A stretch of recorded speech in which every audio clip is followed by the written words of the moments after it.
ও মা গো, লাগছে খুব, আর দিও না। জান, প্লিজ চুপ করো, কেউ শুনে ফেলবে। আমার ভালো লাগছে না, প্লিজ ওসব বাদ দাও। একটু সহ্য করতে পারো না? আমার খুব ভালো লাগছে। না না, একটু আর সহ্য করব না। ওকে, আমি ওসব করা বাদ দিব না। তোমার যা খুশি করো। নীলা আমার কথা শোনা মাত্র চিৎকার দিয়ে ওঠে। আহ, ও মা গো, জ্বলে গেল গো। নীলা চিৎকার শুনে কিছুটা ভয় পেয়ে গেলাম। দ্রুত নীলার মুখ চেপে ধরতেই নীলা আমার হাতে কামড় বসিয়ে দেয়। অমনি আমিও ব্যথায় চিৎকার করে উঠি। আহ, নীলা ছাড়ো, লাগছে তো খুব। কেমন লাগে শুনি? আমারও এমন লাগছিল। কথাটা বলে নীলা আমার হাত ছেড়ে দেয়। এমন সময় দরজায় কেউ নক করে। এই ঈদের দিনে তোদের দুজনের কি হয়েছে রে? এভাবে দুজনে চিৎকার করছিস কেন? কই চিৎকার করলাম আমরা, আম্মু? একটু আগেই না আ করে চিৎকার করলি। ভুল শুনেছ তুমি, আমরা কেউ চিৎকার করিনি। চুপ কর তুই, আর দরজা খোল, দেখি তোদের কি হয়েছে। আম্মুর কথা শুনে নীলার দিকে তাকালাম। নীলা আমার দিকেই তাকিয়ে আছে আর মিটিমিটি হাসছে, যেটা দেখে আমি কিছুটা রেগে বলি, ওই, এভাবে আমার দিকে না তাকিয়ে কি করবে বলো? আর কি করব? আম্মুকে সত্যি বলে দিব তুমি আমার ছিলে এতক্ষণ। আস্তাগফিরুল্লাহ বউ, এটা তুমি জীবনও করো না। ওকে, করব না, তবে শর্ত আছে জনাব। তাড়াতাড়ি বলো কি শর্ত। আমি সব শর্তে রাজি। আমাকে। বাকিটা বলার আগেই আম্মু আবারও দরজায় নক করে। ওই, তোরা দরজা খুলবি নাকি আমি তোর বাবাকে ডেকে আনবো? বাবার নাম শুনে এক দৌড়ে গিয়ে দরজা খুলে দেয়। আর অমনি আম্মু ভেতরে এসে বিছানায় বসে থাকা নীলার দিকে তাকায়। তারপর, সব তো ঠিকই আছে, তবে তোরা চিৎকার করলি কেন? কেন আবার? আমার এত সুন্দরী বউ হয়েছে তো, তাই আর কি খুশিতে চিৎকার দিয়েছিলাম। হ্যাঁ আম্মু, আমিও এই একই কারণে চিৎকার দিয়েছি। নীলা, মিথ্যা বলিস না। আমার পোলা একদম সুন্দর না, একেবারে বাপের মতো খাটাস হইছে, বউকে চালিয়ে মারে। নীলা আম্মুর কথা শুনে মুচকি হেসে দেয় আর বলে, থাক আম্মু, আফসোস করো না। চলো কিচেনে যাই, নাস্তা বানাতে হবে তো নাকি? তোকে যেতে হবে না, তোরা গোসল করে নে। আর এই বান্দর, সকাল 7টা বেজে গিয়েছে, 8টায় নাকি ঈদের জামাত, তোরা বাসায় বসে আছিস, তাড়াতাড়ি নে। আম্মুর কথা শুনে নীলার দিকে তাকায়। নীলা বুঝতে পারে ওকে আমি কি বুঝাচ্ছি।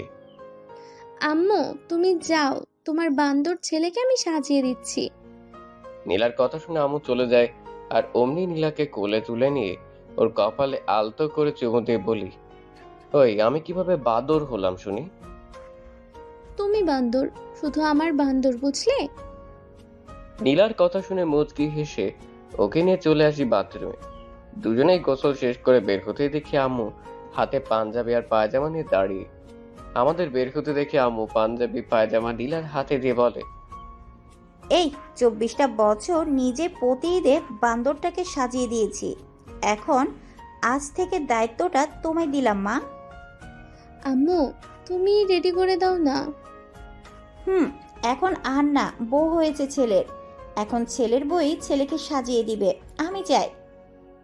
কথাটা বললে আম্মু চলে যায়। নীলাও আমাকে পাঞ্জাবি পরিয়ে চোখে সুরমার আতর লাগিয়ে দিয়ে বলে, চলুন আমার পরাণের স্বামী, নিচে যাই।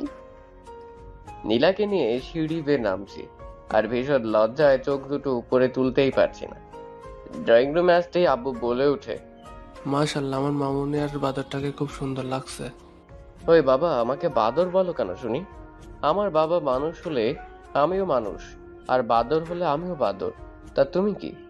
বাকিটা বলার আগেই বাবা আমার মুখটা চেপে ধরে বলে, থাক বাজান, আর গভীর যেতে হবে না, চল ডাইনিং টেবিলে। এই তৌফিকের আম্মু, সেমাই রান্না কি হলো? নামাজের সময় তো হয়ে এলো প্রায়। হ্যাঁ, আসো, হয়ে গেছে। সকলেই সেমাই খেলাম। তারপর আমি আর আব্বু চলে গেলাম নামাজ পড়তে। এদিকে আম্মু আর আমার বউ পাখিও রান্নার কাজে লেগে পড়ে। ঈদের নামাজ শেষ করে বাসায় আস্তে আস্তে 9টা বেজে যায়। আব্বু আম্মুকে নিয়ে রুমে চলে যাই, আমিও আমার বউকে কোলে তুলে নিয়ে রুমে চলে আসি। তারপর নীলাকে বিছানায় বসিয়ে দিতেই নীলা বলে ওঠে, ওই, তোমার কি হয়েছে বলো তো? যখন খুশি তখন আমাকে কোলে তুলে নিচ্ছ। নামাজ শেষে বউকে বুকের সাথে চেপে ধরে নাকি সুন্নত, তাই কোলে করে রুমে আনলাম তোমাকে জড়িয়ে ধরে কিছুক্ষণ শুয়ে থাকবো বলে। নীলা আমার কথা শুনে মুচকি হেসে বলে, তাই বুঝি বর? ওকে, এখন আগে একটু দাঁড়াও তো। আমি দাঁড়াতেই নীলা আমাকে সালাম দেয়। আসসালামু আলাইকুম স্বামীজান।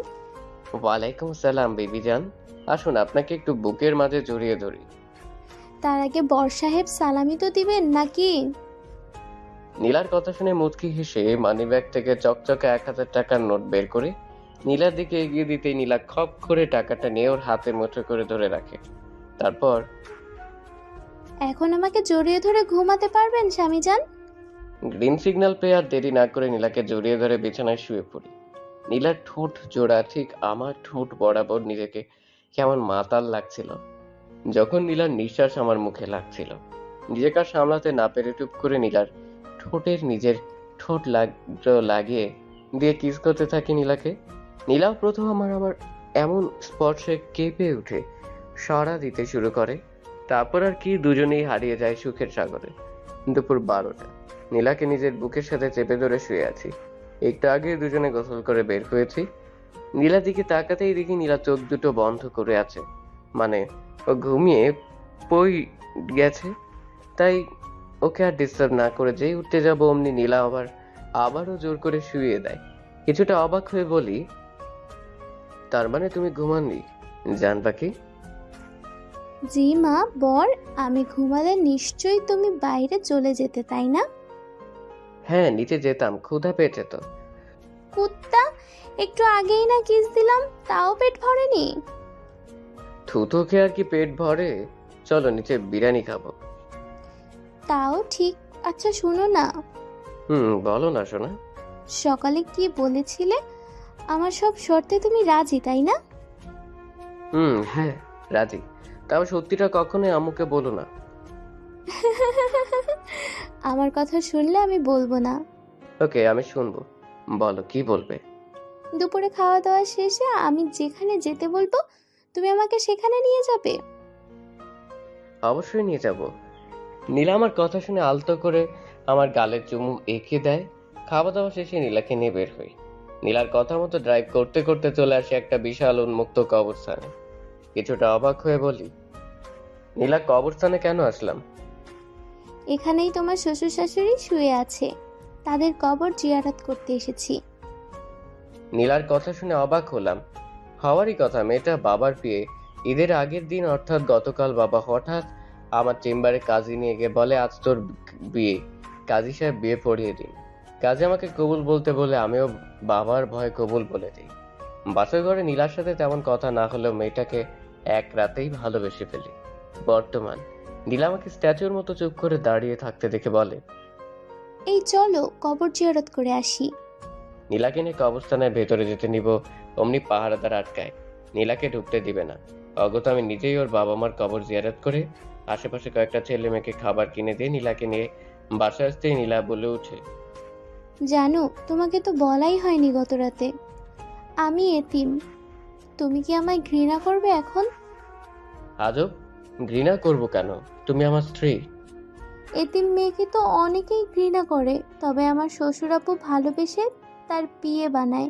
তারপর হুট করেই গতকাল আমাকে তার মনের কথা বলেন। কি কথা? তার নাকি আমাকে পুত্রবধূ করার খুব শখ। তারপর? তারপর আর কি, না করতে পারিনি। আমি হ্যাঁ বলার সাথে সাথে বিয়ে পড়িয়ে দেয় তোমার সাথে। নীলার কথা শুনে হেসে ওর খুব কাছে চলে যায় আমি। তারপর কানে কানে বলি, জান চলো না, আমরা 2 থেকে 3 জন হয়ে যাই। যা দুষ্টু, ওসব কেউ বলে নাকি? আমি বলি চলো মিশন শুরু করি। কথাটা বলেই নীলাকে বিছানায় ফেলে দিয়ে ওর উপর ঝাঁপিয়ে পড়ি। বাকিটা ইতিহাস।